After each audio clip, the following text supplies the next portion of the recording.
Hey, what's up? It's your boy Drew. I am going to give a little overview of the task management system I'm kind of experimenting with for my work at the Hum.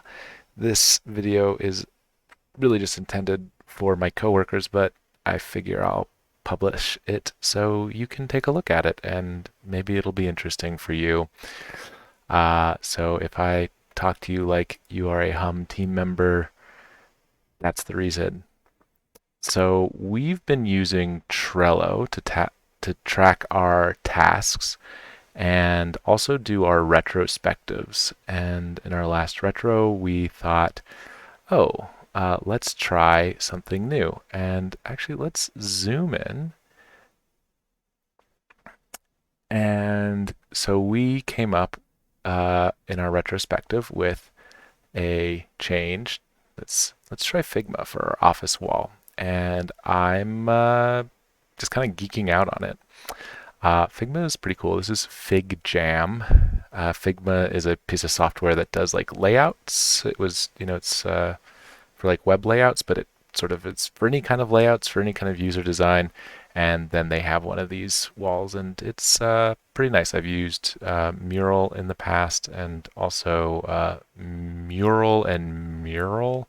I don't know, two other ones, and this is nice. It's like it has enough constraints, but is still powerful.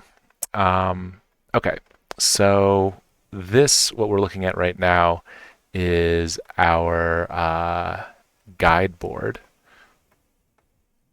And the guide board is something that Rich got from someone. I wish I could cite it. I'll put it in the description.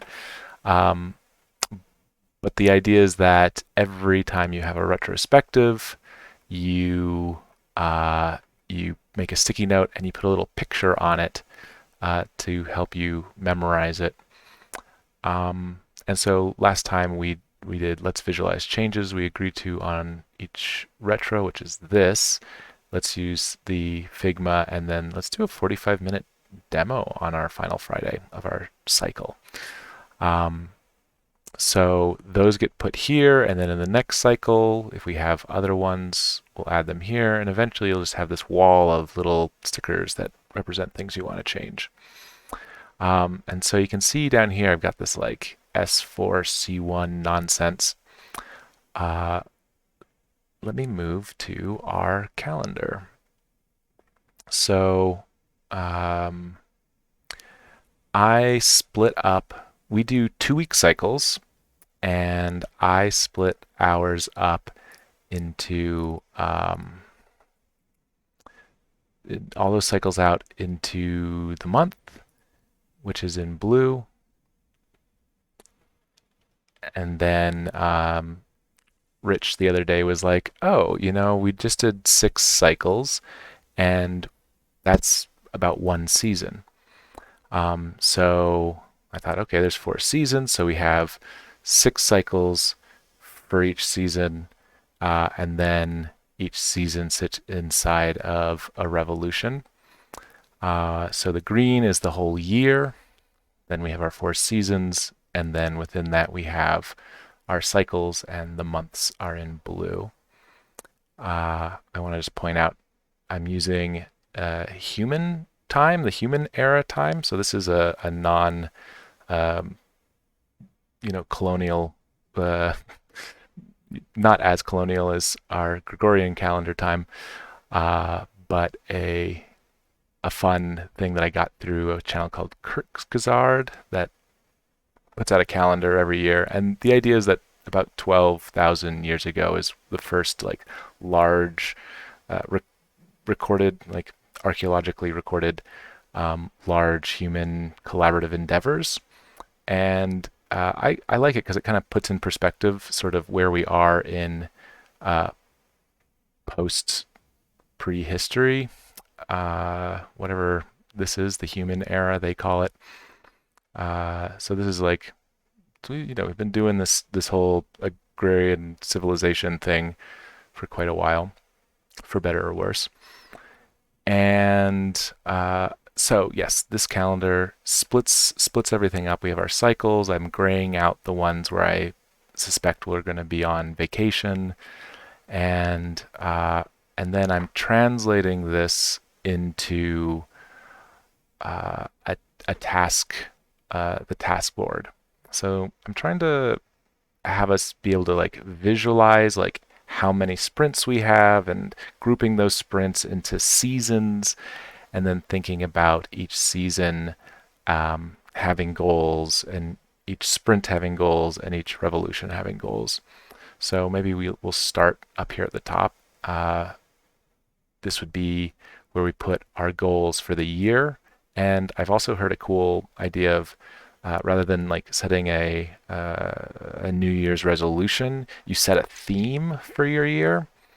So we could put a theme here, and I left enough space that we could like draw a picture and stuff. So the idea would be that we put down our goals. We'd have some sort of planning session where we would put down our goals. And then I've mapped out the 4 seasons, and each of them have space for goals. So we're in our final season. It's winter time, and let's say that our goal is launch new course. So that's what we're trying to do this season, and within this season there are 6 cycles, and so we could uh, we could launch new course. Yeah, that's probably better. What we could do is we could take the season goals, and then the season goals translate into these sprints, or we call them cycles because sprints a little like cardio, too cardio. We want to be gentle cycles. So in this cycle, because this is the first cycle of the 4th season, we're going to deliver our newsletter, and then we might like plan ahead and put other goals into future cycles to start really mapping out the big picture of what we're doing. Because before we just had this task board, and you know all your tasks get kind of jammed up in the backlog, and you just have this like huge mess of tasks that you can start pulling from. And I think this might clean it up a little bit. So then the task board is a pretty typical Kanban. You have these things, these horizontal rows are called swim lanes, and so you can group tasks. So this is our micro solidarity tasks, atelier, internal marketing, client. So these purple ones are kind of internal things. And let's see what's neat about this. So you have our column headers are from all the way over here. We have our backlog where tasks go to die, our little graveyard, our little cemetery of tasks. And then you have the cycle that's 2 cycles out, the next cycle, or the upcoming cycle, and then this cycle, the one that we're currently on. And look at that, we have our title that you'd change every time. I think it's cool to have something that you have to actually like physically go in and update, because then you get sort of visual feedback that a tool isn't being used if no one's if it's too much work for someone to like go and double click a thing and like type something out, then it's a pretty good indication that that tool is not working, and you need to iterate on it. So then we have our tasks in this cycle. We have an in process, a stuck, need help, and probably like waiting, just like a place to put things that are outside of your control, or that you might want attention on. It might be wise to separate this out, so that this red column kind of is like, oh shoot, there's a task in there, someone needs support, like something's not working. You want to be able to indicate to your teammates like, hey, I'm stuck here, or that's what that column's for. And then we have the place where the complete tasks go. So that's a pretty, your basic Kanban. Um, I we like to we have a co-working time set aside, and so there's a little instruction manual on here. One is when you're making tasks, thing that I've heard that I find useful is uh, action verb the title. So rather than saying like, um, you know, newsletter, it's like publish newsletter. What are you doing with the newsletter? What's the thing that you're going to do? So once you've done that action, the task is complete. It's a little easier, I find, to organize tasks that way. Moving on.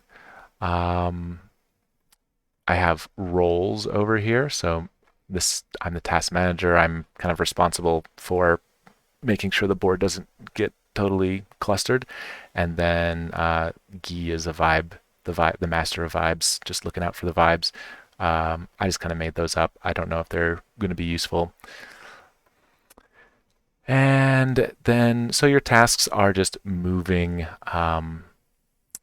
from left to right. They get to the complete, and then I'm trying out a thing. We have a tool called the Task Marketplace where in your team you look at your you like set up this column of what you're doing, what you want to be doing in the future, and what you want to change. And so you're able to start to you start to put your tasks, like what are the things that you do. Okay, I send the newsletter. Oh, I do the bookkeeping. I do this. Oh, I don't want to do bookkeeping anymore, so I'm going to move that over to change, and maybe someone else wants to take that on. So it's a way to sort of visualize and then interface with your your your team and the tasks that you do. So this would be a facilitated thing, and perhaps we run the task marketplace every once in a while. My thinking here is that we were putting it right at the end, so when we complete something, someone updated the bio, and I might take that card and be like, ooh, I really liked doing that. Let's say that I updated the bios. I really liked doing that, or I did that, but I didn't like it, and so and I just want to put it out there, and then maybe like I did it, but I'm ready to like pass it on to somebody else. And I would imagine that if you don't like something, eventually you want to pass it on. Um, and my the way that I think about facilitating this is taking the tasks out of the complete column and moving them over here at the end of every cycle. And maybe not all the tasks, just like the ones that really like stand out to you. That something you want to be like, this was a great task, and this task really sucked, and this task I'm ready to give it away. And I think that is it. Oh, there's room. What's cool about having this like infinite board is that we can, we can do some retreat planning and put the links to the potential Airbnbs that we want to stay at. The micro solidarity, here's like the link to the everything folder, so we can kind of have spaces to have things visible, like start making things visible. So rather than everything being in a kind of boring Trello card and buried in that interface, we're building our own interface. So there you go. That's the overview. We have a space for picking up our reflections and our retrospective. We're gathering data from our retrospectives. Then we are using having a high level visual, and then breaking our work down into chunks, and thinking, and then with the goals section, we're thinking about the goals. And this thing over here, just in case you're wondering, is just a calendar widget. and then we have our tasks. And just a thing with tasks, you know, the Kanban's really nice because what it does is it takes a to-do list and it breaks it out. So you want to be breaking these out so that you aren't overwhelmed. So it's like in this cycle, oh, here's just 3 things that need to get done in the internal realm. This is called like limiting your WIP, work in progress, what you're working on.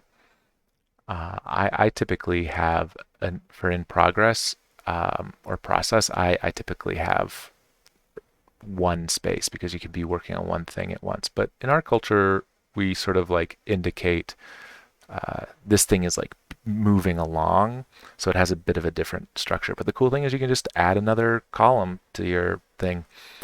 Um, Someday maybe I'll make this available on the Hum blog. If you find it interesting, you can email me at drew@thehum.org. If you watch this and were at all interested. Let's see. Any other? I think the video's over, but I just want to kind of show some fun things. I put the moon cycles down here because I'm just like a nerd about uh, the moon. I think we should get off calendars and just go back to you know nature-based time. But I'm an insane person, so that's that.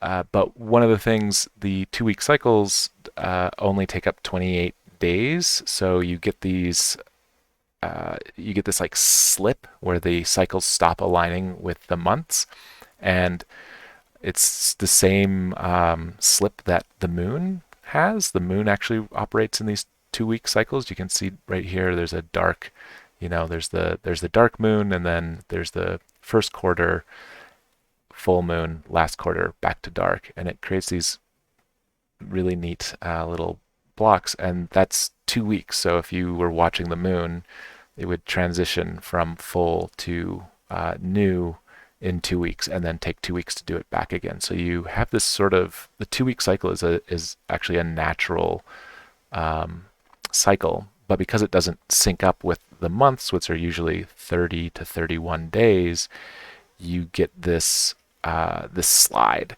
where it's like not 2 cycles a month. It begins to drift, but what it allows you to do is you just pop a week in between, and it sort of recorrects. And that the necessity, the sliding, after 3 months you lose two to 3 days a month. Like after 3 months, that you've got a week, and so it builds in this like rest week, which there's 4 of them, and one of the things that I've been really nerding out that I learned from that Rich described or this is the hum pattern, is the 4 sections or 4 tempos or beats in a tempo, and that this sort of off week that we get every season gives us this week-long space where we could do a week-long where we just focus on a retrospective, or a week where we focus on the future, on strategy, or a week where we spend planning the next season or year or whatever. We think about the big or the now, like what are the tasks, what are the things that we're doing now, and then connection. So the 4 beats that I'm describing are present, like what are the tasks, what's the tactical thing that we need to do. Future oriented, what's our strategy, what are we going towards. Past oriented, what is where were we and how was that? That's the retrospective. And then connection, how are we connected as interpersonally as a team? Do we have the trust? Is there anything that needs to be cleared out? Like, let's talk things through. Let's just like manage or nurture our interpersonal relationships. And this just has a very elegant, creates an elegant space for that. And then for us, inside of each cycle, we do that. When there's a cycle, we create we have a planning session, and then at the end of it, we have a retrospective. So we're doing the tactical work. So there's like a fractal pattern that can arise when you start to look at the big picture like this. All right, there you go. That's that. Hope you enjoyed the show. Maybe I'll do more of these. Peace.